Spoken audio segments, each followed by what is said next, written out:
Benches اختیارات سے متعلق کیس سماعت کے لیے مقرر نہ کرنے کے خلاف توہین عدالت کیس کی سماعت کل تک ملتوی۔ عدالتی معاون منیر ملک نے فل کورٹ تشکیل دینے کی تجویز دے دی۔ جسٹس منصور علی شاہ نے استفسار کیا کہ ہم توہین کا کیس سنتے ہوئے فل کورٹ کا آرڈر کر سکتے ہیں۔ منیر ملک نے کہا کمیٹی اختیار پر بالکل یہ عدالت فل کورٹ آرڈر کر سکتی ہے۔ سپریم کورٹ آنے والے کیسز کو پہلے پریکٹس اینڈ پروسیجر کی کمیٹی کو ہی دیکھنا چاہیے۔ 3 رکنی کمیٹی کو طے کرنا چاہیے کون سے کیسز آئینی بینچ کو بھیجنا ہے۔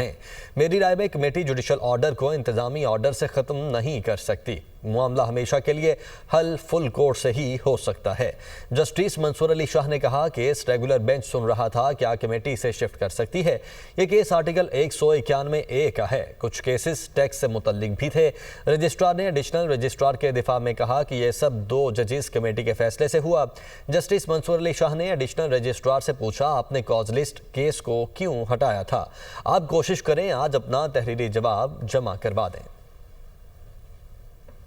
حکومت نے جسٹس ریٹائرڈ فقیر محمد کھوکھر کو لاپتہ افراد کمیشن کا سربراہ مقرر کر دیا۔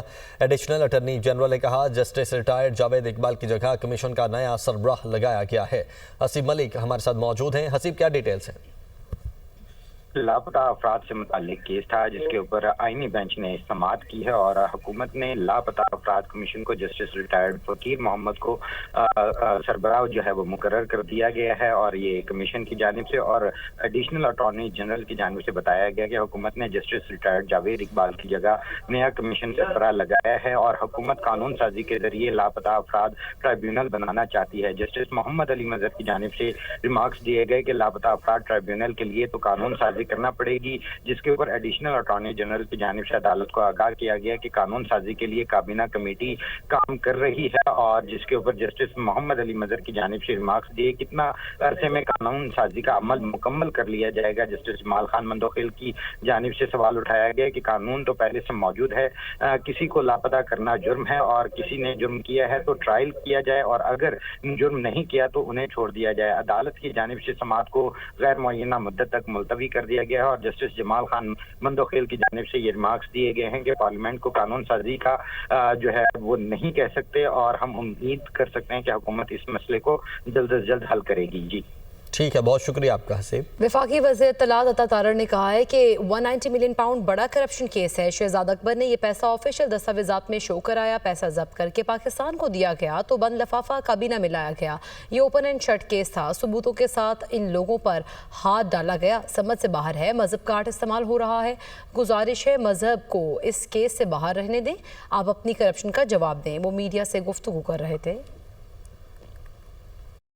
یہ ایک ہائیسٹ لیول کا کرپشن کیس ہے۔ شہزاد اکبر صاحب نے 190 ملین پاؤنڈ کا جو یہ پیسہ ہے جو پاکستانی حکومت کے حوالے کیا گیا، اس کو شو کروایا آفیشیل ڈاکیومنٹس کے اندر اور حکومت پاکستان کو یہ پیسہ دیا گیا ہے، وہاں سے ضبط کر کے اب یہ بند لفافہ کیبنٹ میں لایا گیا۔ 190 ملین پاؤنڈ کا کیس تو اوپن اینڈ شٹ کیس تھا۔ اتنے انفلوئنشل جو لوگ ہیں ان کو نیب نے جو ہے وہ ہاتھ ڈالا ہے اور ثبوتوں اور شواہد کی بنیاد پہ قانونی لوازمات پورے کرتے ہوئے ان کے خلاف انہوں نے پروسیڈ کیا۔ وہ اب اس کو سیرت سے کیسے لنک کر رہے ہیں، اس کا جواب ابھی آنا ہے کہ یہ مذہب کارڈ اور بار بار کہنا کہ جی ہم سیرت پہ چل رہے تھے۔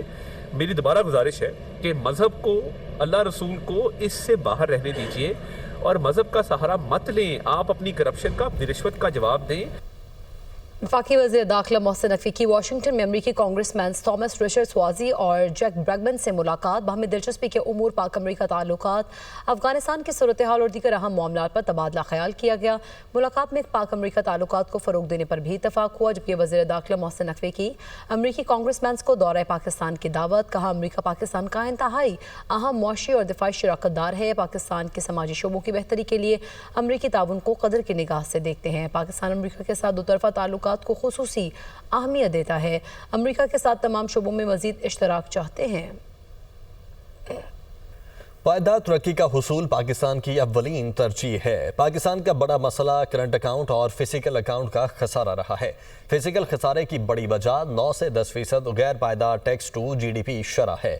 وزیر خزانہ محمد اورنگزیب کا ورلڈ اکنامک فورم کے دوران ترقی پذیر معیشتوں پر عالمی قرضوں کے بڑھتے بوجھ کے موضوع پر اعلیٰ سطح مذاکرے سے خطاب۔ کہا ڈھانچہ جاتی اصلاحات کے باعث ٹیکس ٹو GDP شرح کو 13% تک لے جانے کی کوشش جاری ہے۔ صارفین پر 1 ارب 68 کروڑ روپے کا بوجھ ڈالنے کی تیاری. بجلی فی یونٹ 1 روپیہ 59 پیسے مہنگی کرنے کی درخواست جمع. سینٹرل پاور پرچیزنگ ایجنسی نے درخواست نیپرا میں جمع کرا دی ہے. درخواست مالی سال 2024-25 کے لیے جمع کرائی گئی ہے، جبکہ نیپرا اتھارٹی 29 جنوری کو سماعت کرے گی. آپ کو بتائیں کہ بجلی صارفین پر 1 ارب 68 کروڑ روپے کا بوجھ ڈالنے کی تیاری کی جا رہی ہے. اسی پر بات کریں گے. ذیشان یوسفزئی ہمارے ساتھ موجود ہیں. جی ذیشان، آگاہ کیجیے گا کس مد میں ڈالے جا رہے ہیں؟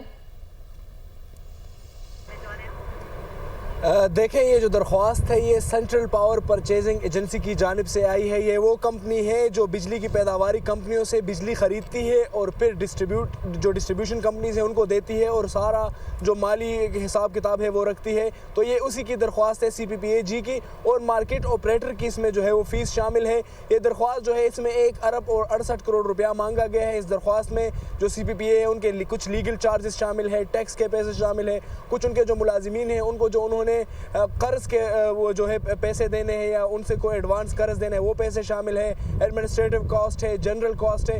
تو یہ تمام تر جو معاملات ہیں اس درخواست میں شامل کی گئی ہے. اور اس درخواست کے جو درخواست دائر کی گئی ہے یہ مالی سال 2024 اور 25 کے لیے کی گئی ہے. نیپرا اتھارٹی جو ہے اس پر 29 جنوری کو سماعت کرے گی اور سماعت کے بعد اپنا فیصلہ جاری کرے گی کہ آیا یہ پیسے جو ہے پاس آن کرنے ہیں یا نہیں. اگر ایز اٹ از یہ درخواست جو ہے پاس آن کی جاتی ہے تو 1 روپے اور 59 پیسہ جو ہے وہ صارفین پر جو ہے فی یونٹ پڑے گا. تو مجموعی طور پر یہ 1 ارب اور 68 کروڑ روپے کی درخواست ہے. جی ٹھیک ہے، بہت شکریہ ذیشان یوسفزئی، آپ ہمیں آگاہ کر رہے تھے. ضلع کرم کے علاقے بگن سمیت 4 دیہات میں سرچ اینڈ کلیئرنس آپریشن مقامی لوگوں کی جانب سے بھی بھرپور تعاون کیا گیا. شرپسندوں کے ٹھکانوں پر کارروائیاں کی گئی ہیں. مزید بتا رہے ہیں بیورو چیف دنیا نیوز پشاور سے عابد حمید. جی بالکل، ضلع کرم کے علاقے جو ہے بگن کے سمیت 4 دیہات میں جو ہے یہ سرچ اینڈ اسٹرائک آپریشن کیا گیا. پولیس نے اور فورسز نے وہاں پر جو ہے جو دہشت گرد یا شرپسند عناصر ہیں ان کے ٹھکانوں کی طرف جو ہے وہ کارروائی کی. ابھی تک کی جو اطلاعات ہیں ہماری 19 جنوری سے جاری آپریشن تھا جو آج مکمل کر لیا گیا ہے اور اس میں جو ہے وہ متعدد بنکر جو ہیں وہ تباہ کر دیے گئے ہیں. اسی طرح جو ہے اسلحے کی ایک بہت بڑی تعداد جو ہے وہ بھی برآمد کر لی گئی ہے.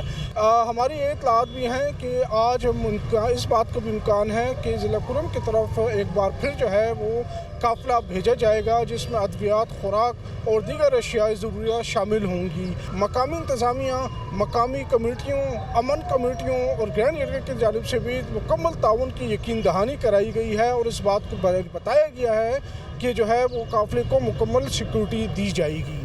جی تو امدادی سامان کا قافلہ آج ٹل سے پرا چنار کے لیے روانہ ہوگا. قافلے میں اشیاء خورونوش اور دیگر سامان شامل ہے. مزید بتا رہے ہیں عامر جمیل.